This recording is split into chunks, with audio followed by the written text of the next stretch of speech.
views and opinions expressed in this program are those of the participants and do not necessarily reflect the views of BronxNet or the program underwriters. Coming up on this edition of Perspectives, we talk about work, school, life, mandates. We're all trying to cope with COVID-19. How are you managing it all? On this edition of Perspectives, we go front and center with life and career coach Elizabeth Koraca as she shares with us and gives us perspectives on how to overcome what we know now to be the pandemic funk. That and more on this edition of Perspectives with yours truly, Daren Jaime. What's on your mind? Express what's on your mind. What's on your mind? Anything relevant to life, you bring it to the table. Whether you make a move solo or a movement with a stable. No fables, you speak on your decisions. Cause in the long run, it's your voice, your views, your vision. Keeping it real with many messages for you to know. This ain't radio, but DJ runs the show. Entertainment, he rocks it. Politics, he locks it. The host with the most would handle any topic. Don't forget to share your perspective with shines of light. Cause it might make a difference in someone else's life.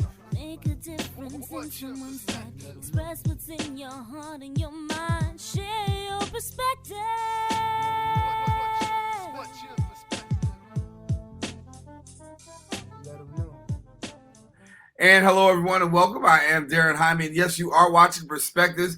Today, we are dealing with the issue of work-life burnout and how to manage that, how to manage making and navigating through this pandemic. Listen, to stay connected to us, what do? Well, of course, you're more than welcome to join us on our social media platforms at bronxnet.org. That's actually our website. But our social media platforms are BronxNet TV. If you're looking to catch me personally, well, on my Facebook page, my professional page is Daren C. Jaime, and then also Instagram and Twitter at DCJaime23. There you can find some information as well as some inspiration. Well, joining me now on the show, she's a career coach and TV contributor. She is the host of the Speaking Up podcast, who uses her 15 plus years of professional experience to train, coach, strategize, and boost people in job performance, as well as excelling in their careers and finding their voice as a leader. She knows her stuff, and I've even applied the stuff actually that she shared on this show to my very own career. We're pleased to be joined by none other than Elizabeth Koraca. We welcome her back to the show. No stranger here. Elizabeth, glad to have you. Thank you for having me, Daren. Thrilled to be here. Yeah, and so I think today's show is going to be great because we get an opportunity to talk about a few things, and most particularly navigating this pandemic from a place of balance, right? When we talk about life, we know that life happens, and COVID has definitely impacted life in such a way where balance has really become shifted out of alignment. So when we look right now, give me just your assessment of what you're seeing with people as we're just trying to get back to a sense of normalcy, but we know that things will never be as normal as we used to know it. Yes, everyone is trying to find a new normal. I call it a new normal because as we know, COVID is still here, but we are trying to get back to life, to enjoying life, to being able to see people and enjoy the things we used to enjoy, because the reality is this was a rough past year and a half for many people, So you're not alone. You're not alone in feeling like that. But yes, there definitely is what I like to call a pandemic funk. And I want to talk to you and give you my top 5 tips to definitely break out of it. So how do you define a pandemic funk? Well, I think pandemic plus funk, you're feeling a little down. You're not feeling like yourself. You're getting kind of tired of a lot of the stuff that's been going on. So funk, just not feeling your best. Yeah. So if we have pandemic funk, obviously you have some tips really to help us get out of it. Let's walk through some of those tips. What's number 1 on the list? Number 1 is plan some intentional downtime. So many of us have put more, or actually the pandemic has put more on our plate. So downtime has not exactly become a priority for many of us, but I want you to prioritize that downtime, right? So now that life is picking up and the pace is picking up again and people are returning to the office, it's so important to carve out time for yourself. Yeah, downtime is very important. And of course, those of us who are working like we work, It's hard to do, but very much a necessity. Let's move on to number 2. Okay, so saying no to technology first thing in the morning and before bed. So social media and the news can be overwhelming and may increase your stress levels. So don't start and end the day scrolling on your phone.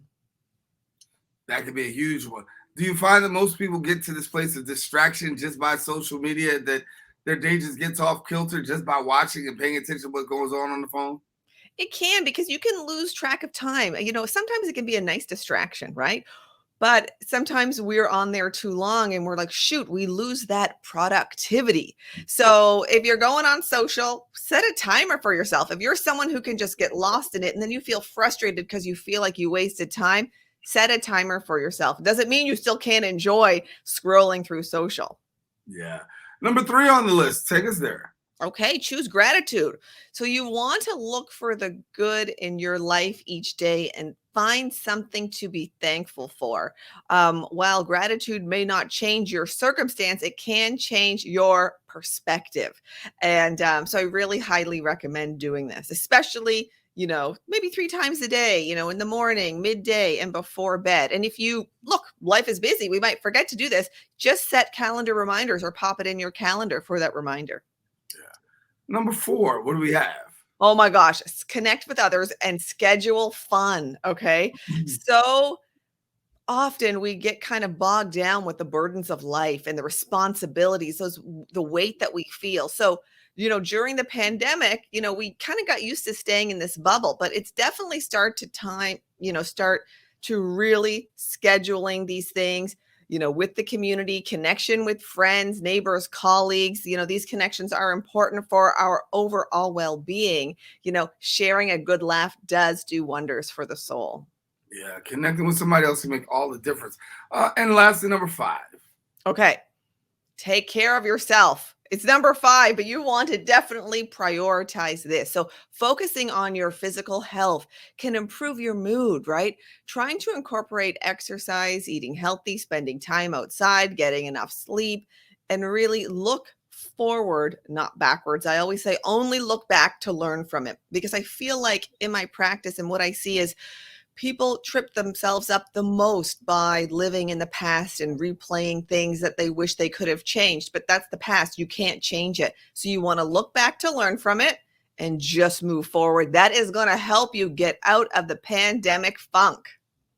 It could be real easy to do, but for the fact that so many people don't do it, it lets us know how hard it really is. And so when you're trying to really go through this and try to break this pandemic funk, what advice do you give if somebody falls off the wagon? Look, we all fall off the wagon. So don't beat yourself up. Tomorrow is a new day. You get a do-over. We all get a do-over. So definitely don't beat yourself up, because that's how you can really kind of like hold yourself back a little bit. So when we talk about incorporating exercise, maybe you don't love to exercise, but maybe, you walk a few extra blocks. You just start off slow, right? And trying to eat more healthy. Maybe it's just cutting out one snack or one unhealthy food a day. It's baby steps, okay? You don't have to do everything all at once, because that's when we get overwhelmed and we could potentially fall off the wagon, like you mentioned. And in terms of getting enough sleep, it's like set that alarm for yourself, an hour before bed, then 30 minutes. What I do is I have one of those iRobots that vacuum, and they're really noisy. So I set it for 10 o'clock because I'm usually watching TV. I set it for 10 o'clock at night because it's so noisy. I can't continue to watch TV. Then that means it's time to go upstairs. Wow. Well, you seem to got it down pat. But listen, those of us who are still a work in progress, we need you. So we got to take a quick break. Coming up after the break, I want to talk about dealing with this virtual environment. As you deal with the virtual environment, there is some stress that's attached when you're working virtually. We're going to talk about how to handle that, how to deal with that when we come back on Perspectives with yours truly, Daren Jaime.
And welcome back to Perspectives. Daren Jaime here with you. We are talking about really how do you try to navigate through this pandemic funk. Elizabeth Koraca is our guest, and she knows all about it. She's a life coach, career strategist. She's the host of the Speaking Up podcast, and she's got some real good tips for us. But Elizabeth, let's switch gears for a moment. Thinking about where we are right now, I used to say this to people.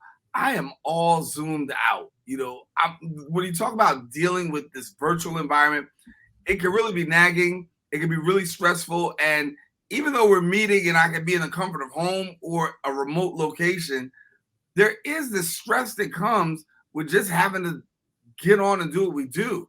So what are you finding by way of this virtual stress, and how real is it?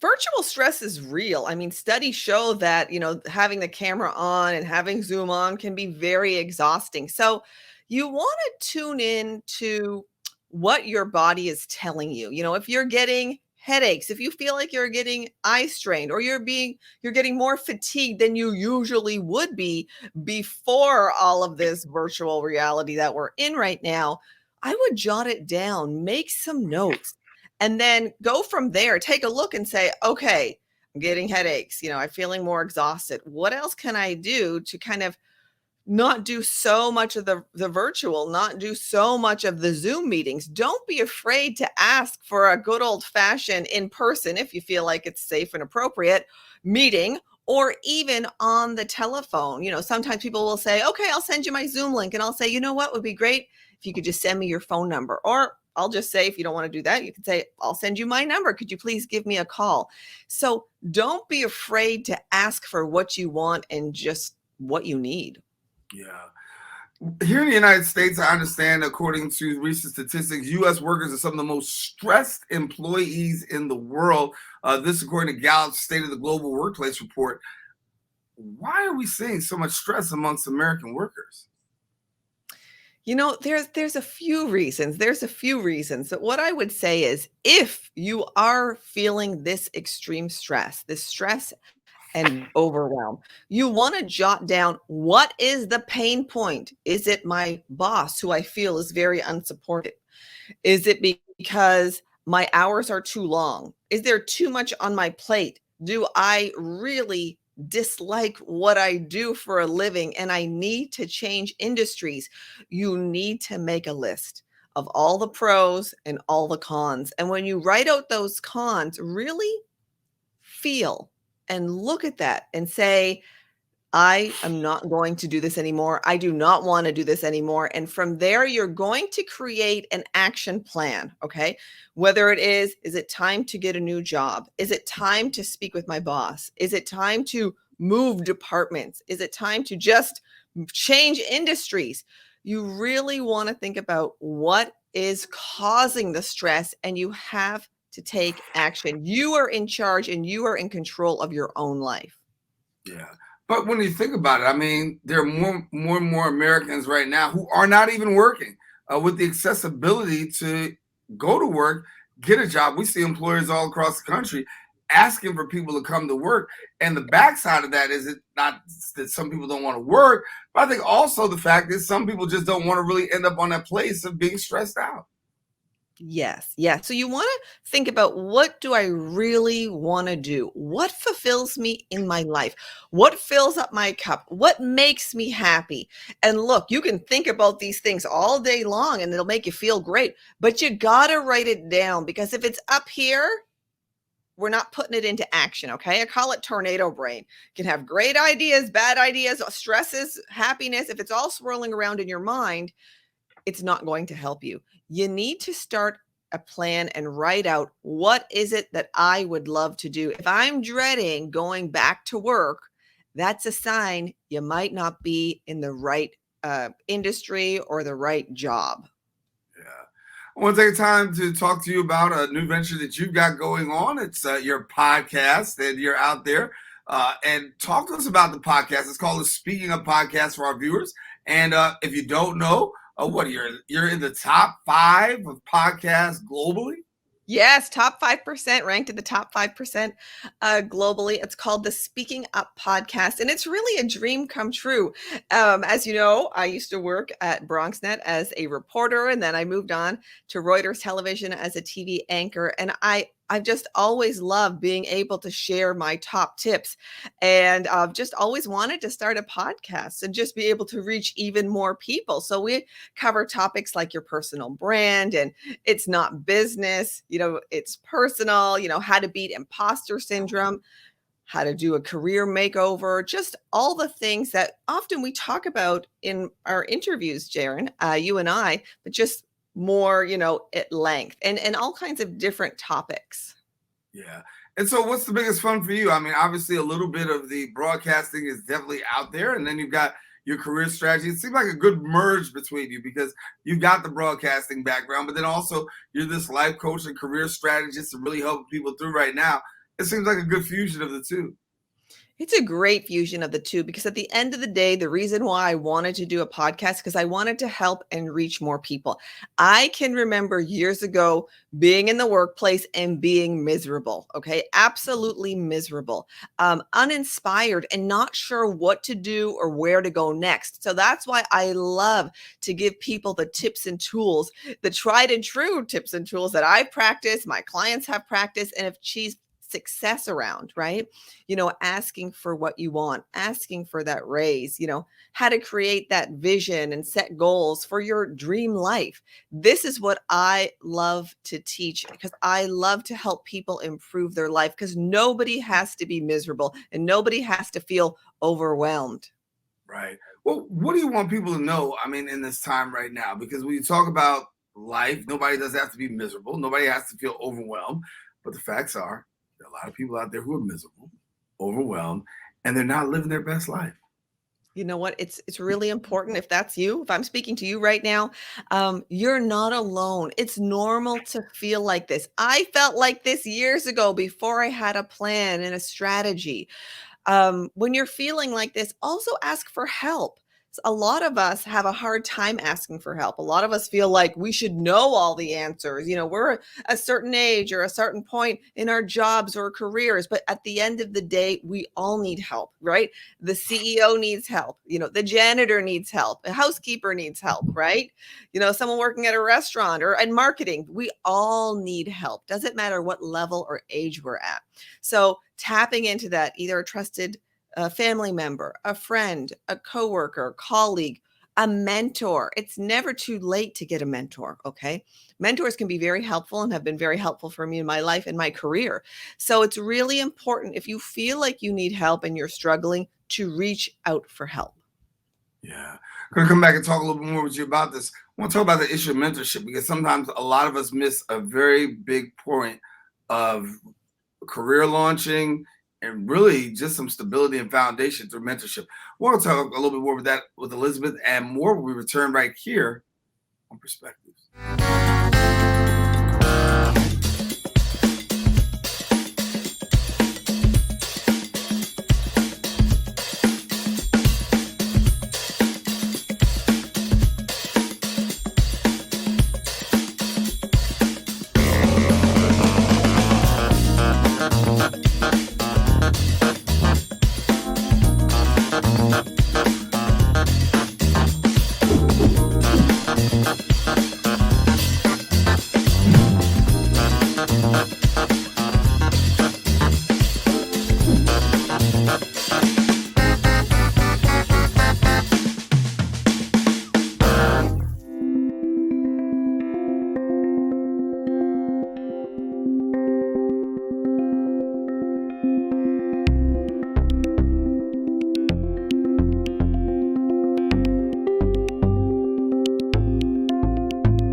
Back here on Perspectives, our guest, Elizabeth Koraca, and she is talking to us. She's a life coach, former TV broadcaster, and guess what? She is the host of the Speaking Up podcast. And Elizabeth, I want to tell people, first of all, how can they get a hold of your podcast and subscribe?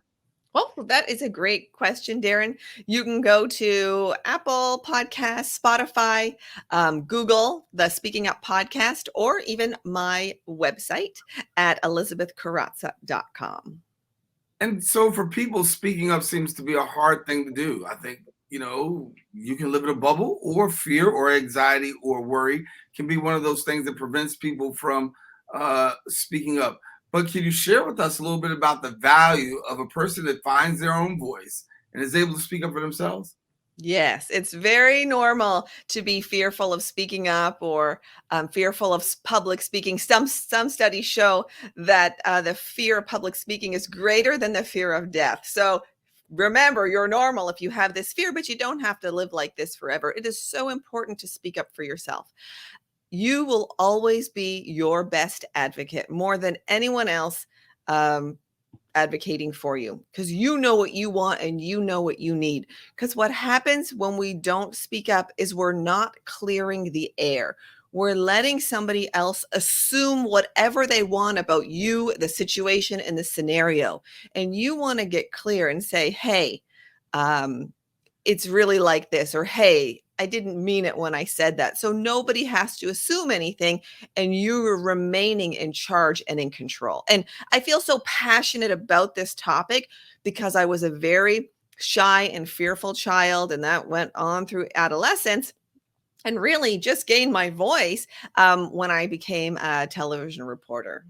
Yeah, what was that the turning point for you in being able to find your voice? It really was. It was a sense of accomplishment. I felt like I was an expert in something, and then I became good at it. And then I became passionate about it, because if somebody so shy like I was and fearful can speak up in front of millions on television, then anyone can do it. They just need the tools.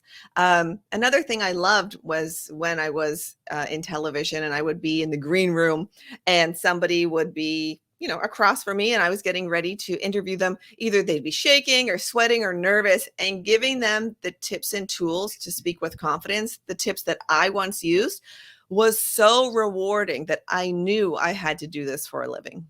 And here you are doing it for a living. You're doing it for a living as a life coach. You're doing it as a living for this podcast, and now helping people really navigate through some of the tough times and just give them the basic tips that they need. What are you finding that people are asking most of you these days? I think a lot of people are feeling stress, and I say to them, what is really causing this stress? You want to pinpoint it. You want to kind of like jot it down. Where is the stress coming from? What is making you feel overwhelmed? A lot of people feel overwhelmed, that maybe there's too much on their plate and it kind of gets away from them. Yeah. Mhm. And so if a person's out there right now and they're a person that says, listen, I'm working in my job, I'm working in my career, but I do need help. I need help to turn this corner, Mhm. navigate, share with people a little bit about how they can get in touch with you and some of the things that you offer. Yes. Well, look, you can find me on my website, elizabethkoraca.com. And the great thing about having a unique name or a unique last name is that you get your own handle. So on all social media, I'm at Elizabeth Koraca. And I help people, we set up sessions for my coaching services, and we come up with a plan. We figure out where the pain point is. We really narrow in on what somebody really wants to work on, what they want to change in their life. And then we go from there. We set goals. We set a timeline, because when the things are in the calendar, that's when they get done. And we take it from there. And I work with different companies and have a lot of happy clients. Yeah, amazing work that you're continuing to do, and especially navigating through the course of this pandemic. When we talk about the pandemic, obviously it's shifted a lot of people. I know it's shifted you personally too, having to deal and navigate. Do you feel as though people really have the skill set now, or are really, have that skill set to really be able to deal post-pandemic? Because a lot of people going back to work business as usual, but if we're honest, some stuff does need to change. Some things definitely need to change, and that's why you do need to speak up and speak up. Talk to your manager, ask questions if you're going back into work or going back into the office, what it's going to look like, what the schedule is like. Are you comfortable with it? Do you feel comfortable about your working situation? And a lot of people are really wanting to still work from home. So if you still want to have maybe a hybrid, a little bit in the office or in the workplace, a little bit from home, come up with a plan. Don't just spring it on your boss or manager, but come up with a plan. Jot down all the things you did really well and exceptional during the pandemic while working from home. Give them a reason to say yes. Let them know I did this well. I closed this deal. I did a great job, writing that up or researching that document. I'd love to do both. So make sure you have a plan and strategy, because don't assume your boss remembers all the great things that you did, because your boss has got a lot of things on his or her plate. Yeah, important to remember. And as a leader myself, I know that there's so many great people that I work with, and I don't always remember everything they do. But you focus on the bottom line. But it's important for them to come back and bring that, so that way, yeah, you did that, and let's do something about that. Great advice, Elizabeth, all throughout the course of the show. Thank you for joining us again. Let people know how they can catch up on the podcast. Yes, ElizabethKoraca.com. My podcast is right on that page. All righty. And of course, don't hesitate to visit the website if you want more tips, more information. Thank you again for joining us. Elizabeth, we got to have you back soon. Oh, I'd love to. I always love speaking with you and your viewers, Daren. I know. Well, she's one of ours, and we're proud to say she's an alumni of BronxNet and doing the great work now that she does. Elizabeth Koraca, our guest here on Perspective. Listen, that about wraps up for the show. I'm Daren Jaime telling you, stay safe, share your perspective with somebody else. You just don't know. It might make a difference in someone else's life. Take care. Whether you make a move solo or a movement with a stable, no fables, just speak on your decisions, because in the long run it's your voice, your views, your vision, keeping it real with many messages for you to know. This ain't radio, but DJ runs the show. Entertainment, he rocks it. Politics, he locks it. The host with the most would handle any topic. Don't forget to share your perspective with Sean.